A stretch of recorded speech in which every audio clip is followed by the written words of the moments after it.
namarraa dhalatee nama ta'e namarraatii dhalatee nama ta'e akkamittiin amalli waaqummaa amala foonummaa wajjiniin tokko ta'e yookiis immoo tawaayidoodhaan akkamittiin dhalachuu danda'e kan jedhu kan itti barannudha jechuudha waa'ee icciitii foonummaa. Icciita waaqayyoon ittiin nama ta'e kun maaldhaa kan jedhudha jechuudha waa'ee icciitii foonummaa. Kunis kennaa namaa kan ta'e lubbuu foon akkasuma amalummaa namaa kan ta'e amalummaa isaa taasifachuun kunis immoo amalummaa isaa godhachuudhaan kan inni waaqayyoon itti nama ta'e icciita foonummaa jedhama jechuudha. Gooftaan keenya Yesuus Kiristoos samii irraa gadi bu'ee waaqni abiddi waaqni hafuurri kan hin argamne kan hin qabamne dubroo Maariyaam irraa foon ishee irraa foon lubbuu ishee irraa lubbuu fudhachuun maal ta'eera nama ta'eera jechuudha. Yeroo durboo Maariyaam irraa dhalate jennus immoo dhaloota isaa lammaffaadha. Uumama dura uumama hundumaa dura dhaloonni isaa kan jalqaba hin qabne haadha malee waaqa abbaaraatii kan jalqaba dhalatedha. Gaafa icciita tawaayidoo jennus immoo maal jechuudha? Gaafa icciita tawaayidoo jennus immoo qaama lamarraa qaama tokko amalummaa lamarraatii amalummaa tokko kan qabate jechuudha. Icciitni tawaayidoo yookiis immoo icciitni foonummaa kun jechuudha. Kunis maal jedhameedha kan inni beekamu? Tokko ta'uu yookiis immoo tawaayidoo jedhamuudhaan kan inni beekamudha jechuudha. Waa'ee kanaatiin wal qabsiisee akkuma Kiristoos jalqaba iyyuu turetti qulqulluun Yohaannis wangeela isaa boqonnaa 1 lakkoofsa 1 yoo ilaaltan arguu dandeessu. Sagalichi jalqaba waan hundumaa dura ture jedha. Sagalichi waan hundumaa dura ture jedha. Sagalichi ofii isaa iyyuu waaqayyo ture jedha. Inni kun jalqabumaa jalqabee waaqa bira ture jedha. Sagalichi eenyudha jedha? Sagalichumta ofii isaa iyyuu waaqayyo ture jedha. Waan ta'e keessaas isa malee kan ta'e hin jiru. Jireenyi isa keessa jireenyichis ifa namootaadha jedha. Booddee keessa immoo maal jedha? Sagalichi foon ta'e surraa fi dhugaatiin guutamee ni bulee jedha. Booddee sagalichi maal ta'e? Sagalichi foon ta'e jechuudha. Foon ta'e gaafa jennu waa'ee tokko ta'uu yookiis waa'ee icciita foonummaa kan jedhudha jechuudha. Kunis immoo yeroo kam raawwate gaafa jennutti gaafa qulqulleetti dubroo Maariyaamin akkuma jechi keetii naaf haa ta'u jettee qulqulluu ergamaa Gabri'eeliidhaan misiraachoonni dhufee isheetti hime sana fudhatteetti kan sagaleen sun gara foonitti jijjiiramee gadameessa dubroo Maariyaamii keessa buledha jechuudha. Kana jechuunis akkeenyummaan yookiis malakootiin humna hin duune, humna hin mul'anne, hin beelofne, hin uumamne, hin dadhabne, hin moofamne sun foon dadhabaa Maariyaam irraa fudhate ni beelee, ni dadhabe, ni mul'ate, namoota wajjin ni yaade, namoota gidduus ni deddeebi'e akka namaa ta'e jechuudha. Cubbuurraan kan hafe wanta namni hojjetu hundumaas ni hojjete jechuudha. Kunis qulqulluun Phaawulos ergaa isaa gara warra Galaatiyaa boqonnaa 4 lakkoofsa 4 irratti maal jedhu dubbateera? Barri murameef sun yeroo guutetti garuu Waaqayyoon ilma isaa ergee jedha. Maalirraan kan ka'e ilmi isaa kan ergame gaafa jennee Addaam jannata keessa kan jiraatu ture. Addaam badiisa hojjete yookiis immoo firee sana hin nyaatin osoo jedhamee jiruuti firee sana nyaachuurraan kan ka'e gara biyya lafaatti dhufeera jechuudha. Haa ta'u malee erga firee sana nyaateeti immoo Waaqayyotti boo'eera kadhateeraaniini. Gaafa kana Waaqayyoonis immoo waadaa galeeraa fi waadaa 5,500 bara 5,500 booddee dhala keeraa dhufee dhaladheen si fayyisa kan jedheef sana. Sababa waadaa galeef sanaaf jecha akka inni dhufee dhalatedha. Kan qulqulluun Phaawulos ergaa isaa keessatti barri murameef sun yeroo guutetti garuu Waaqayyoon ilma isaa ergee jedhee kan inni dubbate. Dubroo Maariyaam irraa durbummaadhaan fooniin dhalate. Kana jechuunis chaappaan durbummaa ishee osoo hin diigamiin osoo hin saaqamiin akka ta'e kan nuti hubannu kan nuti irraa barannu jechuudha. Yeroo kana irratti gaaffii baay'een ka'uu danda'a akka shakkitoota yookiin mormitoota morkeedhaati jechuudha. Haa ta'u malee gaaffiiwwan fakkeenyaaf icciita foonummaa irratti falaasamoota yookiis immoo gaaffiiwwan baay'eetu ka'a. Fakkeenya yoo fudhannee Ariyoos namni jedhamu ilmi yookiis immoo Yesuus Kiristoos ni uumame malee hin uumne jechaa ture. Inni ni uumame malee hin uumne jechuudhaani shakkii mormii isaa yookiis immoo falaasama isaa jalqabeera jechuudha. Jalqabee baay'ee bakka baay'eettis falaasamni isaa sunis immoo namoota bukkeetti kan inni fudhatama argate keessaayyuu sagalee ni qaba ture. Weellisuu ni danda'a ture. Sagalee yeedaleessuu kana walaleessuu kana baay'ee danda'a ture. San irraan kan ka'e namoonni baay'een walaloo isaatiin yeedaloo isaatiin hedduun kufataniiru jechuudha. Garuu inni maal jedhee kan inni himamu Yesuus Kiristoos ni uumama malee inni hin uumne yookiis immoo akka Yesuus Kiristoos uumaan taanettidha ture kan inni dubbatu. Nuti garuu maal jennee dhaadhee kan nuti amanu Yesuus Kiristoos qaama sadan keessaatii qaama tokkodha. Inni ilma Waaqayyooti jenneetu akkuma qulqulluu Yohaannis wangeela isaa boqonnaa tokko lakkoofsa tokko irratti sagalicha ofiisaatu Waaqayyo ture jedhe nutis akka sanaatti amannaa jechuudha. Inni lammaffaan falaasama isaa kan maddisiise keessaatii namticha Fooxinoos jedhamudha. Namtichi kun immoo ilmi yookiin Yesuus Kiristoos kan argame qulqulleettii Maariyaam booda malee dura miti jechaadha kan inni ture. Dura dubroo Maariyaamiidha kan argame san booddee immoo Kiristoostu dhalate jechuudhaan kan inni barsiisu.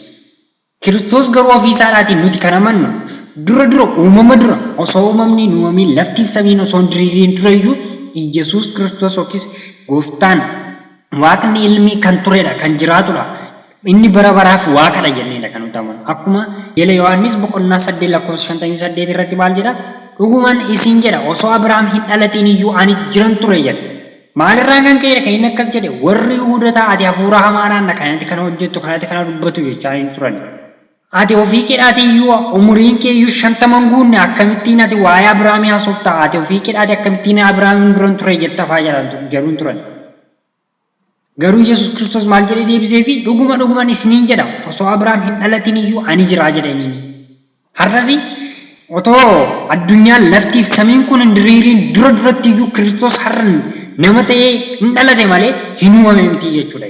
Kiristoos hin dhalate malee hin uumame miti. Dhalachuun isaas immoo bifa tawaayidoodhaatiin sirna icciita foorummaadhaan kan inni dhalate malee bifa wal makuudhaan kan jedhamu miti jechuudha. Nuti akka kanaatti har'a kan amannee jirru jechuudha. Kana qofaa miti har'umayyuu addunyaa keessatti kan ka'aa jiru falaasama baay'eedha. Falaasamoonnis sun hundumti isaanii seera wangeelaadhaan gaafa ilaallutti garuu sobadha jechuudha. Inni kan biraan namtichi Argeensi jedhamu ilmi abbaa gadi hafuurri qulqulluunis ilmaa gadi jechuudhaan aangoo isaanii yookiis taayitaa abbaa ilma hafuura qulqulluu caalchisuudhaan kan inni barsiisaa ture kan inni lallabaa ture jechuudha. Nuti garuu isaan sadanuu waliin caalan aangoodhaan tokkodha jennee amanna. Kanas immoo Wangeela Yohaannis boqonnaa 10 lakkoofsa 30 irratti abbaa fi ani tokkodha jechuun gooftaan Yesuus Kiristoos dubbateera. Inni arfaffaanii Anxidiiquu Mariyaatoos kan jedhamu jira. Inni kun immoo diina Maariyaam yookiis diina dubroo Maariyaam ta'uudhaan nama jiraatu. Innis maal jedheedha? Durboo Maariyaamin erga Yesuus Kiristoosin deesseetii booda Yoosefiif ijoollee deesseetti kan biraa jechuudhaan nama barsiisaa ture. Nuni garuu dubroo Maariyaamin dhagna qofaa osoo hin taane yaadaan illee durbadha jennee amannaa inni. Egaa dubroo Maariyaaminoo Yoosefiif ijoollee deesseetti maal gochii gooftaan keenya Yesuus Kiristoos fannoorra yeroo turetti Yohaannisii waame. Yaa Yohaannis kunoo haadha kee dubroo Maariyaamidhaan immoo waame. Yaa Maariyaam kunoo ilma kee jechuudhaani maal gochii akka haadhummaa fi akka ilmummaatti yookiis akka mucummaatti immoo yeroo sana kenneera. Obboloota kan biraa erga qabaateeti maal gochiirra kan inni gara sanatti deebi. Akkuma kanas immoo raajichi Hisqeel boqonnaa 44 lakkoofsa 2 irratti maal jedha? Karri kun cufamee haa ta'u malee hin banamin. Waaqayyo gooftaan Israa'el achiin waan ol galeef namni tokkollee achiin ol hin galiin jechuudhaani waa'ee karra sanaa dubroo Maariyaamidhaan wal qabsiisee kan inni barsiisetu jira. Har'asi bakkeewwan baay'eetti lafti baay'anii waa'ee durbummaa Maariyaamii kan morman hedduutu jiru. Kiristoos bifa kanaatiin dhalanne ishiin Yoosefitti heerumteetti fa'aa jedhanii gaaffii baay'ee Yoonaan fa'aa obboleessa isaadha jechuudhaan gaaffii baay'ee kan kaasantu jiru.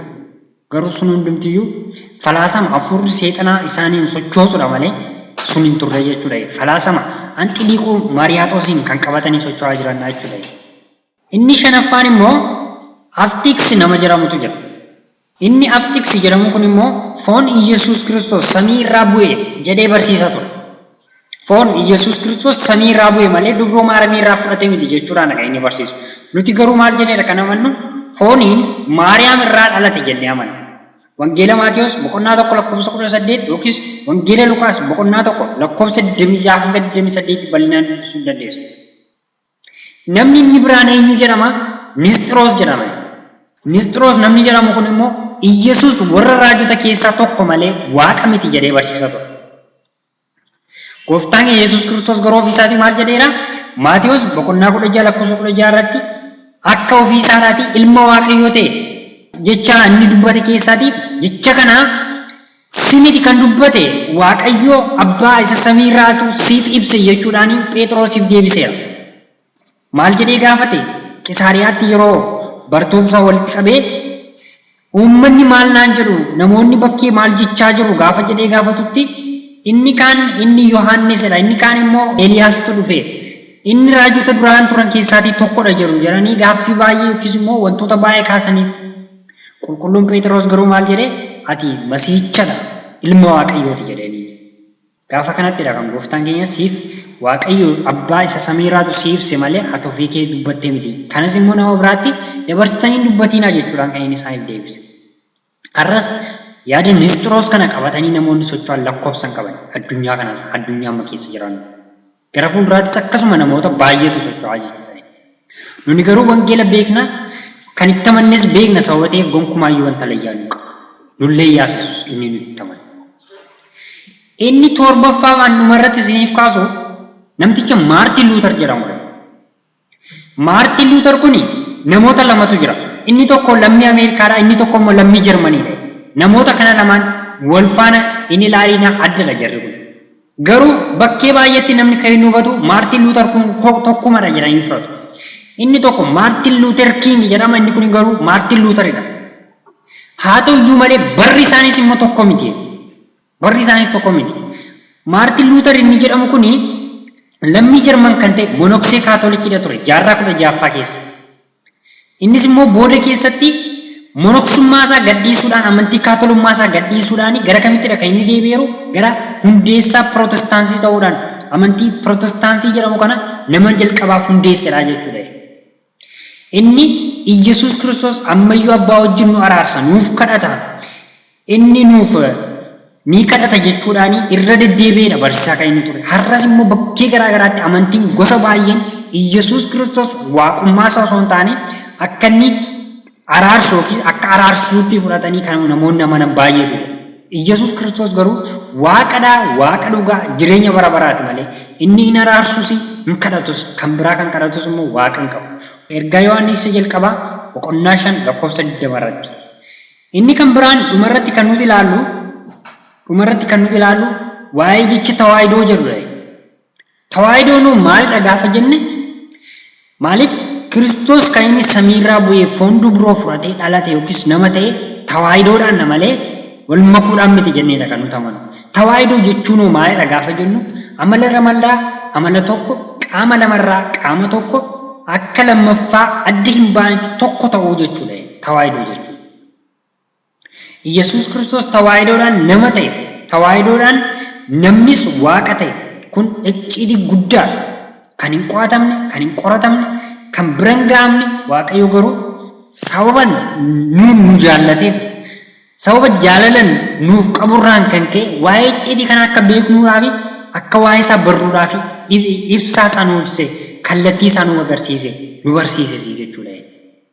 Foonii fi akkeenyummaan kun wal fudhatanii tokko ta'an gaafa jennu bifa akkamiidha gaafa jennutti waaqummaan amala ulfaataa wanta cimaa ta'e osoo jiruuti, foonummaan wanta busuusu, wanta badu, wanta gubachuu danda'u osoo ta'ee jiruuti akkamittiin tokko ta'an gaafa jennu immoo seera ba'u boqonnaa 3 lakkoofsa 2 hanga 4tti ilaaluu dandeessu.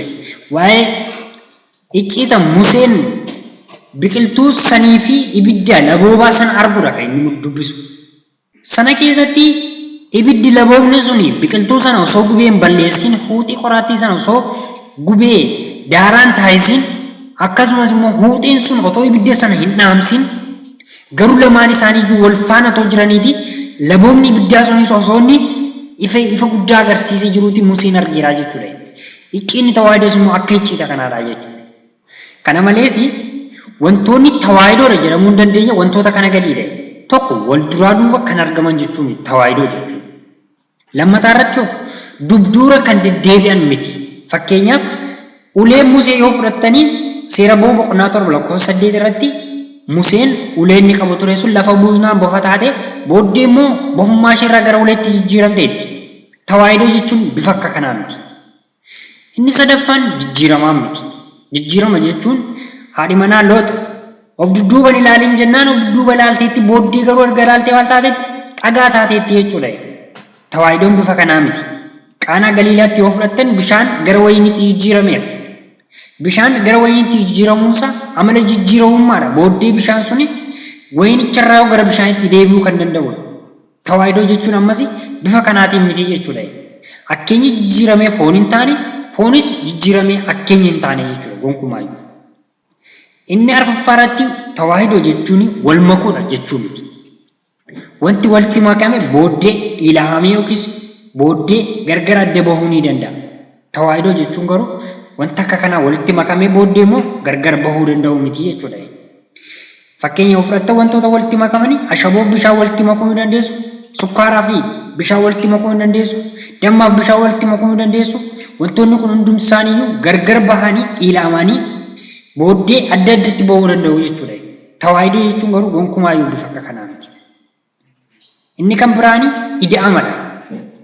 Tawaahidoo jechuun ida'ama jechuu miti. Ida'ama jechuun namni tokko uffata lama sadii walirratti darrabee uffachuu yookiis immoo wantoota garaagaraa walirra naquu jechuudha. Walirratti ida'uu jechuudha. Ida'uu jechuu miti tawaahidoo jechuun. Wantoota kanaa fi kanneen kana fakkaatan guutummaa isaatti hiyuu jechuu miti. Gooftaan haalawwan kana hundaan namas hin taane. Inni karaa inni ittiin nama ta'e, Gooftaan Yesuus Kiristoos karaa inni ittiin nama ta'e karaa tokkoof tokkochaadha. Innis maal jedhama? Tawaahidoo jechuudha. Tawaahidoon amalummaa lamarraa amalummaa tokko, qaama lamarraa qaama tokko, kan adda hin baane, kan waliin makne, kan walitti hin ida'amne, kan walitti hin dhaamne, kan hin fottoqne, kan hin folloqne, kan hin jijjiiramne, kan hin deddeebine jechuudha. Qulqulluun Qeerloos ogeessichi amantaa kun maal jedheera kan inni qulqulluun kun ibseeru waa'ee tawaahidoodhaan fakkeenya gaafa fudhatutti sibiila waa'ee ibidda keessa kaa'uudhaan barsiiseera. Ibiddiif sibiilli duraan qaama garaagaraa turan. Qaama lama turanii jechuudha. Sibiila sana duraan gaafa ibidda hin seennetti harkaan qabuu ni danda'ama. Kan qabnee akka barbaanne gochuu dandeenya. Garuu booddee erga ibidda lixee baheetii ibiddummaan sunii fi sibiilli sun wal fudhataniiru guutummaatti tokko ta'aniiru jechuudha. Namni tokko sibiila sana batteessuu yoo barbaade ibidda sana dhiiseetu sibiila sana batteessa osoo hin taane qaamni lamaaniyyuu inni duraan adda adda turan tokko ta'aniitu wal faana kan isaan battatan malee adda adda ba'aniitu kan battatan miti yookiis immoo kan diriiran miti jechuudha. Isa kanaan kan inni wal qabsiisee qulqulluun Qeerloos tawaahidoodha kan jennus foonniif akkeenyi bifa kanaa wal qabatanii jechuudhaan ibsuu yaalanii. Garuu icciita foonummaadhaa fi icciita tawaahidoo Waaqayyoon ittiin dhala namaa ta'e qorachuun ilaaluun hin danda'amu. Beekuunis immoo baay'ee kan ulfaatudha jechuudha. Asirratti sibiilli sunii fi ibiddi sun gaafa wal fudhatutti guutummaa isaatti jijjiirameetu isa duraan qabbanaa ture. Duraan ibiddi qaama biraa ture, sibiillis qaama biraa ture. Amma garuu tokko ta'aniiru. Sagaleen Waaqayyoos immoo yeroo foon uffatutti maal ta'eera? Akkuma sibiilli sun erga ibidda uffatee harkaan qabuun tuquun hin danda'amnetti maal ta'eera? Qaama tokko ta'eera, kan nama gubu ta'eera, baay'ee kan cimaa ta'eera. Isa duraa caalaa irratti baay'ee kan ibidda baatu ta'eera jechuudha. Harkaan qabuu hin danda'amu, nama gubu. Sagaleen Waaqayyoos yeroo foon uffatetti nama gonkaa ta'e. Cubbuun alatti wanta namni hojjetu hundumaas immoo hojjetu. Hojjaa gabaabaan qaama xiqqaadhaan murtaa'aa kan ta'e mul'atee jechuudha. Foon sunoo sagalee Waaqayyoon gaafa wal fudhatu maal ta'e gaafa jennu Waaqa gonkaa ta'e jechuudha foon sun. Ergamootni sagadaniiruu fi tiksitoonni hundumtiyyuu yeroo Gooftaan dhalatutti ni galateeffatan, harka fuudhi, baafa godhaatii ilaalchi ni dhufeefi. Akkuma kanas immoo erga du'ees immoo du'a mo'ee ka'eera. Erga du'a mo'ee ka'ees immoo gara samiitti ol ba'eera. Kun hundumti isaayyuu waa'ee icciita tawaahidoo yookiis immoo waa'ee icciita foonummaadhaan kan wal qabatudha jechuudha. Egaa barumsi nuni guyyaa har'aadhaaf qabannee dhiyaanne haguma ammaa kanaatti kan turedha. Waaqayyoon arjummaa isaatiin muka kaasee kan nu jalqabsiisee kan nu xumursiise galanni fi ulfinni oqubaan bara baraa isaaf haa ta'u.